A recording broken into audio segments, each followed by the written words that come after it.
Nakapasok sa top 10 ng North American box office ang pelikulang Pilipino na Hello, Love, Again. Ayon sa mga ulat na inilabas sa US noong linggo, ang pelikulang ito, na isang sequel ng 2019 na hit na Hello, Love, Goodbye, ay pumwesto sa ikawalong rango matapos kumita ng $2.32 milyon sa unang 3 araw ng pagpapalabas. Pinangunahan ng mga Filipino stars na sina Catherine Bernardo at Alden Richards ang pelikulang ito na nakatanggap ng mainit na pagtanggap mula sa mga manonood sa iba't ibang bahagi ng North America. Ang tagumpay ng Hello, Love, Again ay isang malaking milestone para sa industriya ng pelikulang Pilipino dahil ito ang kauna-unahang Filipino film na nagkaroon ng malawak na distribusyon sa North America. Ibinida ito sa mahigit 240 sinihan sa US na nagbigay ng pagkakataon sa mas maraming tao na mapanood ang pelikula, lalo na ang mga kababayang Pilipino sa ibang bansa.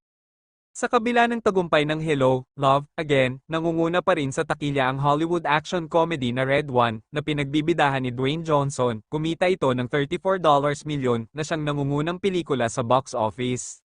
Samantalang bumaba sa pangalawang pwesto ang Venom, The Last Dance, ang sequel ng popular na Marvel character, na nanguna sa takilya sa loob ng 3 linggo, kumita ito ng $7.30 milyon sa ikatlong linggo ng pagpapalabas. Ang iba pang pelikula na kasama sa top 10 ng North American box office ngayong linggo ay ang The Best Christmas Pageant Ever, na kumita ng $5.40 milyon, at ang Her Etek, na umabot sa $5.10 milyon, kasama rin sa listahan ang The Wild Robot, na nakapag-generate ng $4.30 milyon, at ang Smile 2, na kumita ng $2.90 milyon. Hindi rin nagpahuli ang mga pelikulang Conclave at Ariel Payne, na kumita ng $2.80 milyon at $2.30 milyon. Ayon sa pagkakasunod, panghuli, pumasok din sa top 10 ang pelikulang Anora, na nakakuha ng $1.80 milyon sa takilya. Ang tagumpay ng Hello, Love, Again ay patunay ng patuloy na pag-usbong ng pelikulang Pilipino sa international na merkado. Ang pelikulang ito, na tumatalakay sa mga temang pag-ibig at relasyon, ay malaki ang epekto sa mga manonood, hindi lamang sa Pilipinas kundi pati na rin sa mga Pilipino sa abroad. Ang mga aktor ng pelikula, sina Catherine at Alden, ay parehong malaki ang naitulong sa tagumpay ng pelikula dahil sa kanilang matibay na chemistry at kahusayan sa pagganap.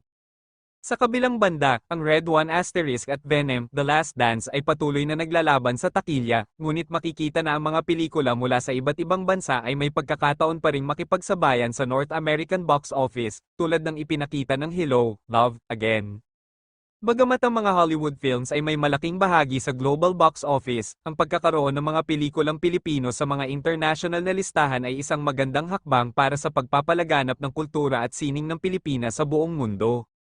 Ang kasaysayan ng Hello, Love, Again ay nagsisilbing inspirasyon para sa mga pelikulang Pilipino na hangad na magtagumpay hindi lamang sa lokal kundi pati na rin sa mga international market. Marami sa mga tagahanga ni na Alden Richards at Catherine Bernardo ang kinilig ng kumpirhin ng isang tao na malapit sa kanilang dalawa ang totoong estado ng kanilang relasyon. Ayon sa nasabing source, totoong nanliligaw na ngayon si Alden Richards at Catherine Bernardo kaya palagi itong present sa mga kaganapan sa buhay ng aktres. Ikinagulat ng maraming mga netizens ang pagsabog na balita na isiniwalat ng kilalang showbiz insider at talent manager na si OG Diaz patungkol sa totoong estado ng relasyon ni na Alden Richards at Catherine Bernardo. Nitong linggo April 14, 2024, hayagang kinumpirma ng showbiz insider na si OG Diaz ang panliligaw ni Alden Richards kay Catherine Bernardo. Ang balitang ito ay nagmula umano mismo sa kampo ng aktres, tila may katotohanan naman umano ang balitang ito dahil makikita naman sa body language ni Alden Richards na nanliligaw na siya kay Catherine Bernardo. Matatandaan na parehong nakadalo si Alden Richards sa birthday party ni Catherine Bernardo sa El Nido, Palawan at sa surprise birthday party ni Catherine Bernardo na inorganise ng kanyang glam team. Maging sa house blessing ng multi-million dream house ni Catherine Bernardo ay naroon rin si Alden Richards. Tila pinapatunayan naman umano ni Alden Richards na talagang seryoso siya kay Catherine Bernardo dahil mas pinili nitong magpunta sa house blessing ng aktres kaysa sa awarding show kung saan mayroon siyang 3 nominations. Ayon kay OG Diaz, isang source na malapit kina Catherine Bernardo at Alden Richards ang nagkumpirma na totoong nililigawan na ngayon ni Alden Richards si Catherine Bernardo. Naniniwala pa si OG Diaz na wala naman umanong masama kung sakaling nanliligaw na ngayon si Alden Richards kay Catherine Bernardo dahil pareho naman silang single.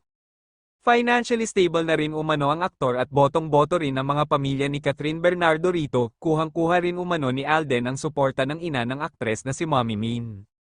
Bukod kay Alden Richards, isiniwalat din ni OG Diaz na nanliligaw rin ngayon kay Catherine Bernardo ang lalaking unang nalink sa aktres matapos ang hiwalayan nila ni Daniel Padilla na si Jericho Rosales. Gayunpaman, sa pagitan ng dalawang nanliligaw ngayon kay Catherine Bernardo, mas lamang ng point si Alden Richards kaysa kay Jericho Rosales sa pamilya ng aktres.